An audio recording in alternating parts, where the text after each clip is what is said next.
Hello and welcome to the Rita Ellen Mirchandani Show. I'm Rita, and today we are going to be talking about one of my favorite topics, the Akashic Records.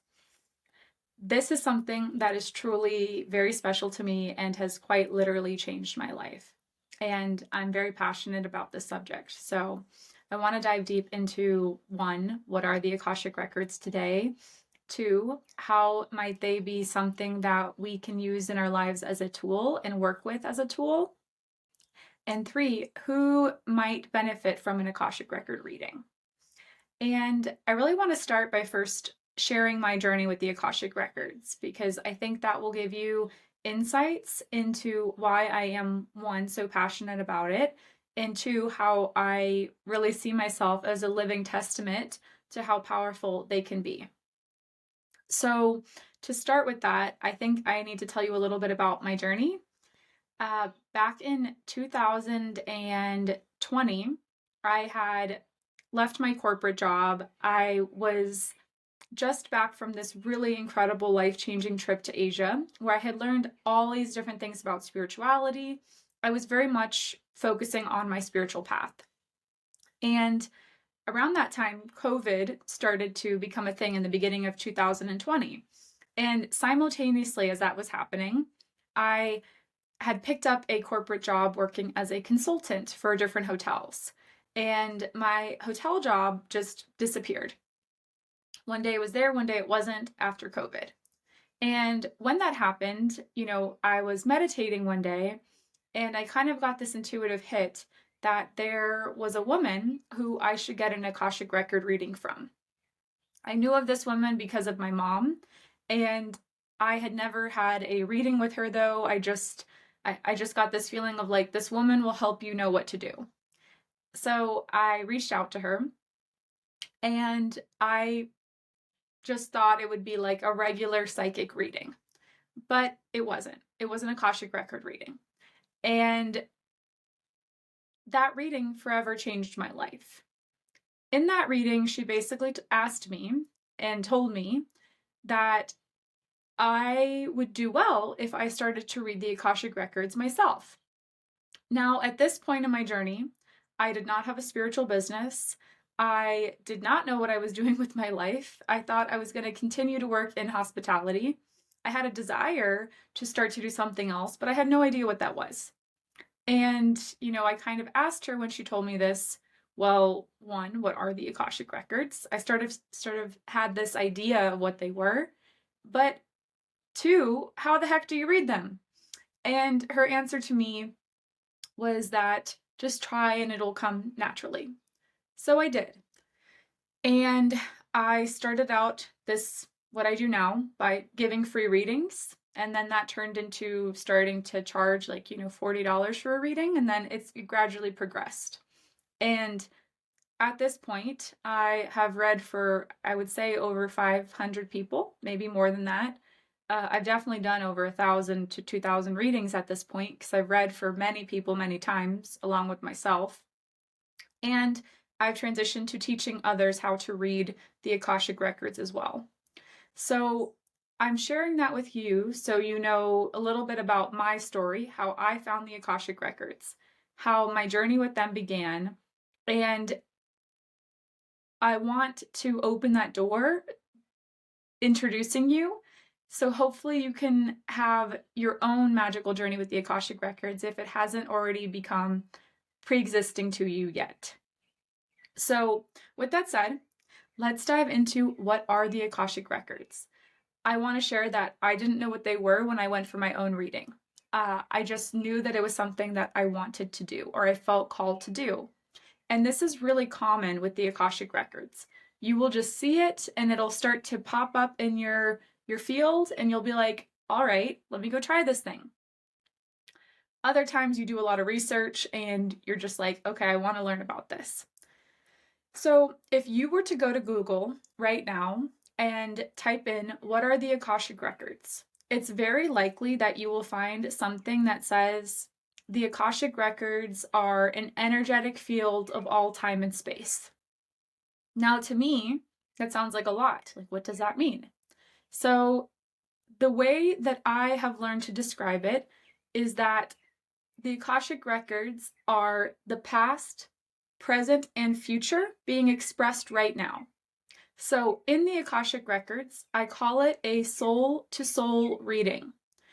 When we enter the records, I see it as our souls communicating. Or if you enter your own record, you are receiving information directly from your soul. And that is the beauty of the Akashic Records. It's information directly from your soul. At this point in your life, giving you information that will help you at this point in your life.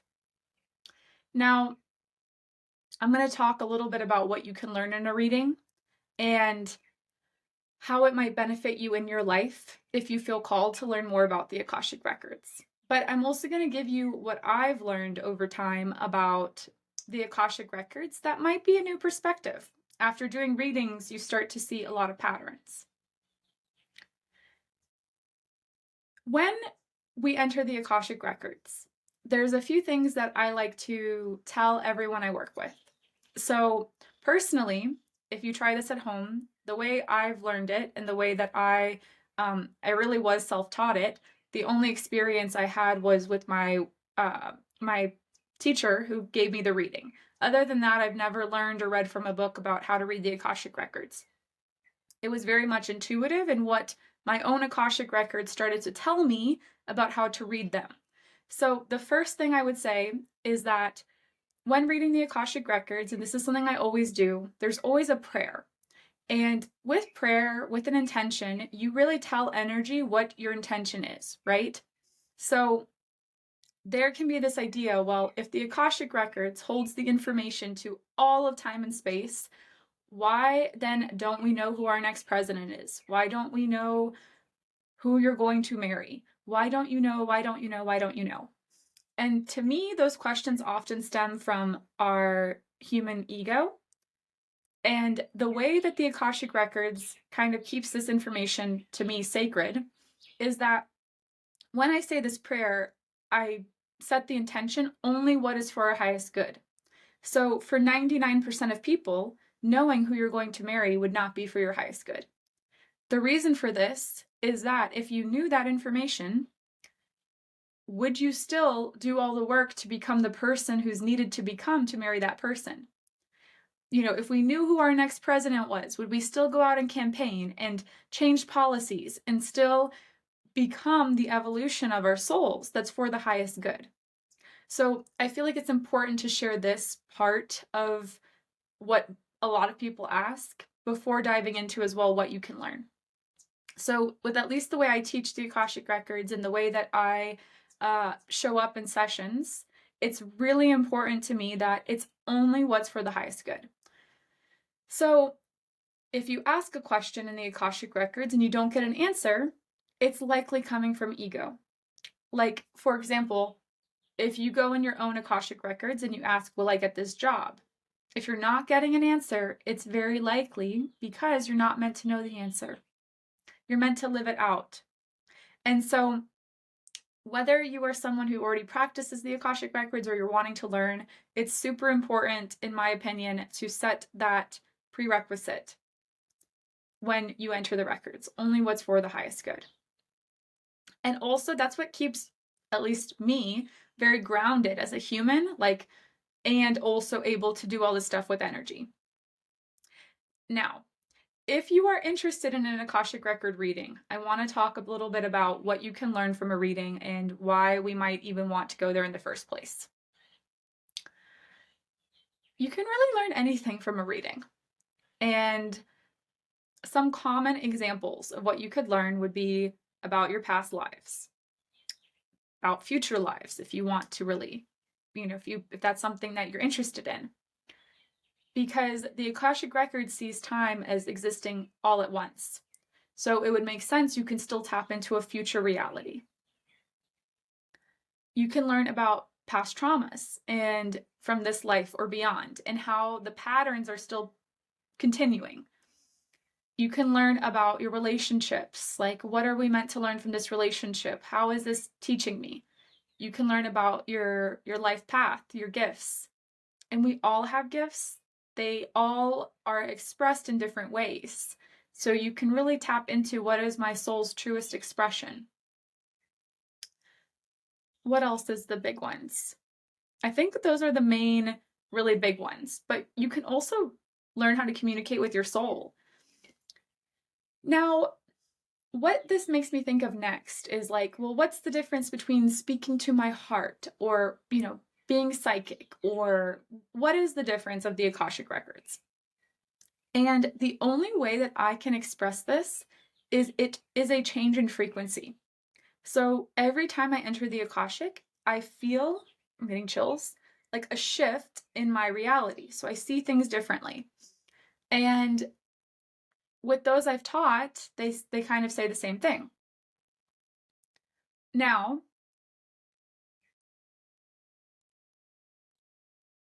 it's almost like happiness and joy.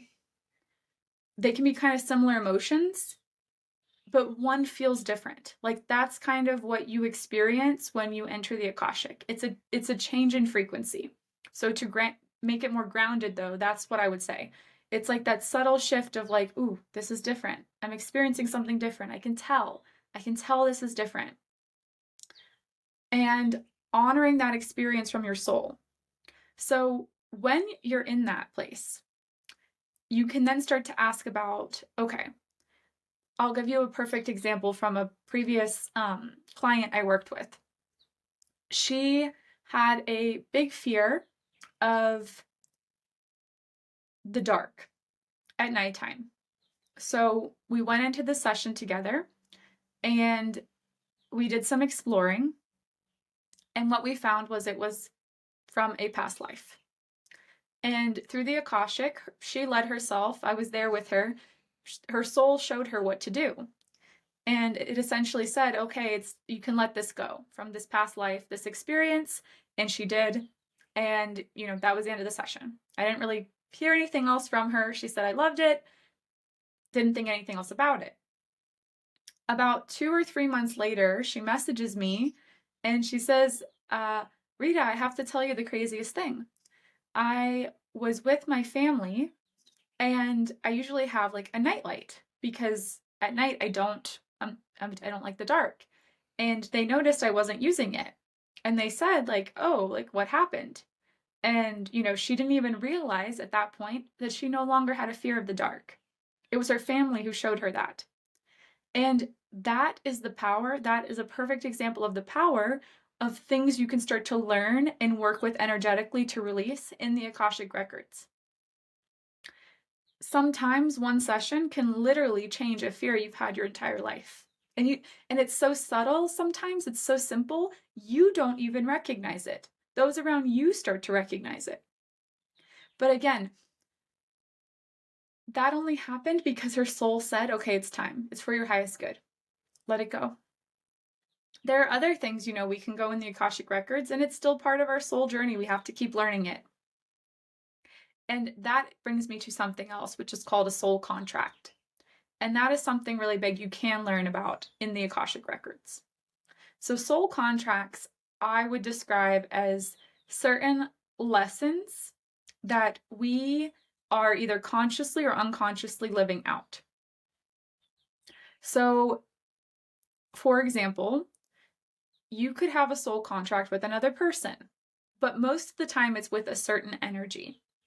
So the contract could be, well, I keep getting jobs that I don't like. And when you look in the Akashic Records, you could look for like, well, why do I keep doing this? What is the pattern behind this? And it might be your soul saying, well, I'm trying to teach you that you're allowed to find work that makes you happy. And you can start to let go of energy that doesn't really reside with you anymore. Sometimes subconscious work can do this as well, but oftentimes if there's a deeper layer that's not unsticking, so to speak, the Akashic Records is the place to do that.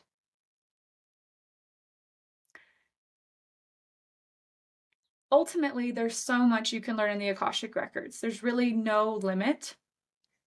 It just comes down to, what does my soul want me to learn?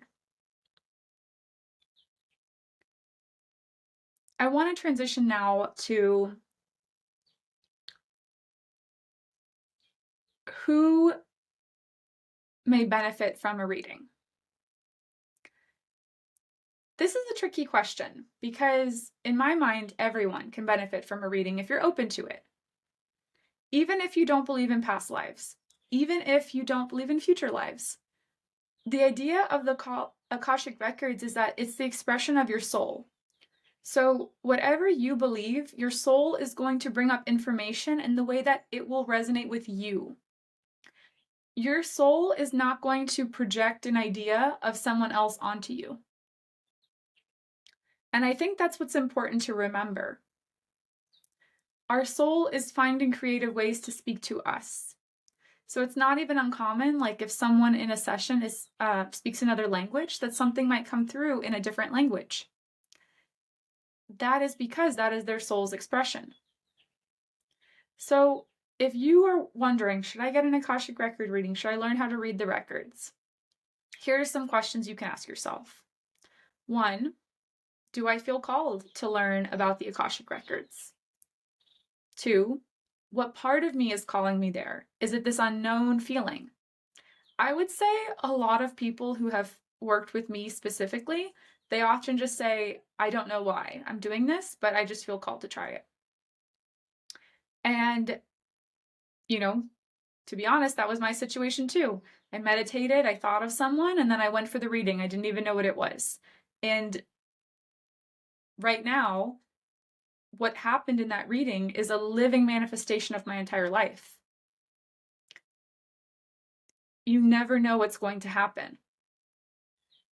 3, if you are maybe experiencing some heaviness or a pattern that just doesn't seem to resolve, like you keep getting a boss that is just treating you terribly.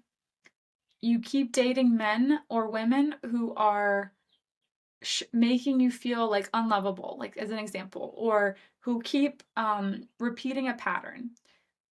That is the universe mirroring something to us. Hey, there's an energy here that needs looking at.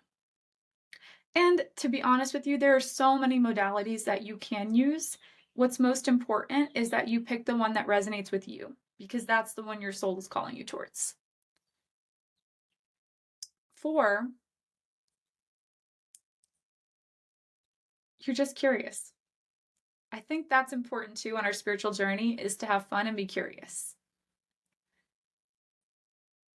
What I will say about the Akashic Records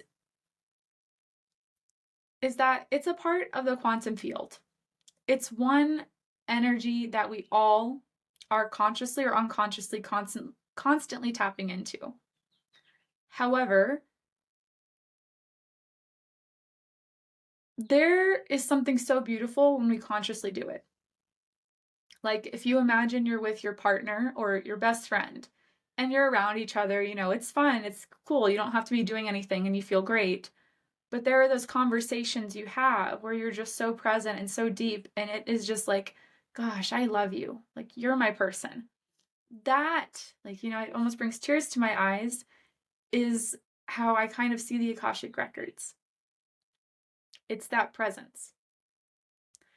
So if you're at home and you want to try it, there are many, I think, great resources out there that you can dive into. But what I would say is that you're your own greatest resource. So listen to your heart and what it tells you to do, because that is really what's going to guide you to the next step in your path. The Akashic Records is an aid, something we're all, connected to in our own ways, that possibly can take us where we want to go.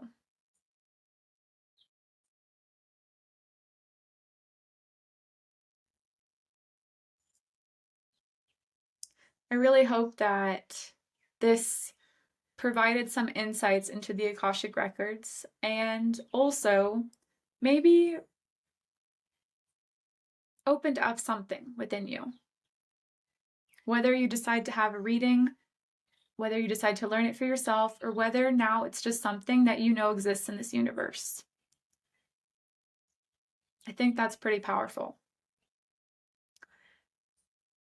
If you would like more information, I do still offer one-to-one readings. I also have a lot of clients that I have taught that if you want someone else, I would be happy to refer you to. And I also still teach how to read the Akashic Records. So if that's something you're looking for, you want direct a course, then please reach out to me on Instagram. I am sending you so much love and peace and gratitude. And I hope that you felt that this conversation was a soul-to-soul conversation. I love you. Have a nice day.